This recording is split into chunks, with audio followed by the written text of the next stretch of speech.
মাননীয় স্পিকার, পোশাক বদলি করে নাম পরিবর্তন করে মানসিকতার পরিবর্তন আসে না।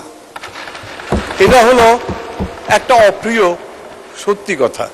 শুরু করতে চাই স্বরাষ্ট্র মন্ত্রণালয় দিয়ে, কারণ আমার ডান দিকে যারা বসে আছেন তারা আইন শৃঙ্খলা নিয়ে প্রচুর কথাবার্তা বলেন এবং আমাদের অনেক সমালোচনার সম্মুখীন হতে হয়। বাস্তবতা হলো এই, মাননীয় স্পিকার, পোশাক বদলি করে নাম পরিবর্তন করে মানসিকতার পরিবর্তন আসে না।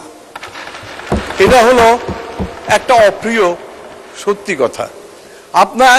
আপনি একজন সামরিক বাহিনীর সদস্য। আপনি বলুন তো, আপনার এই গোত্রে কয়টা বিদ্রোহ ঘটেছে? এই সামরিক বাহিনীর নাম কি কোনো পরিবর্তন হয়েছে? এই সামরিক বাহিনীর নাম বাংলাদেশ সেনাবাহিনী রয়ে গেছে।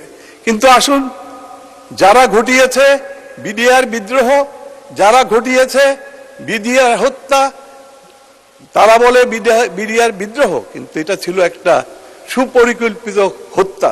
তারপরে করেছে কি, বাংলাদেশ রাইফেলস একটা ঐতিহ্যবাহী প্রতিষ্ঠানের নাম পাল্টিয়ে দিয়েছে কি বাংলাদেশ বর্ডার গার্ডস।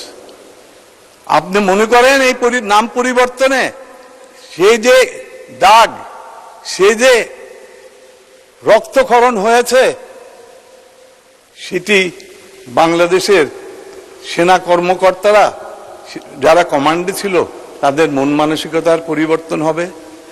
আমাদের আজকে যেটা প্রয়োজন, যে কি আমার স্বরাষ্ট্রমন্ত্রী উদ্যোগী হয়ে স্পেশাল অ্যালোকেশন নিয়ে এই বাংলাদেশ রাইফেলসকে আরো শক্তিশালী করে বর্ডারে আজকে দাঁড়া করাবে। মাননীয় স্পিকার, আমাদের অর্থমন্ত্রী একটা ফিসক্যাল পলিসি উত্থাপন করেছে জাতির সামনে। তো আমি যখন সমাজে বিভিন্ন জায়গায় যাই তখন তারা প্রশ্ন করে, এই তোমাদের বাজেটটা এটা কি হলো? তখন আমি বলি, এই আমির খসরু মাহমুদ চৌধুরী বা আমার প্রধানমন্ত্রী জনাব তারেক রহমান এখন পুশিনের গুতাগুতি খাবে, আর ওদিকে হরমুজ প্রণালী দিয়ে তেলের জাহাজ আসবে না এবং সব কিছুর দাম বেড়ে যাবে। কোন দিকে তারা তাদের দৃষ্টিপাত করবে? তা সত্ত্বেও এই স্বল্প সময়ের মধ্যে তারা 4 মাসের মধ্যে একটা বাজেট পেশ করেছে।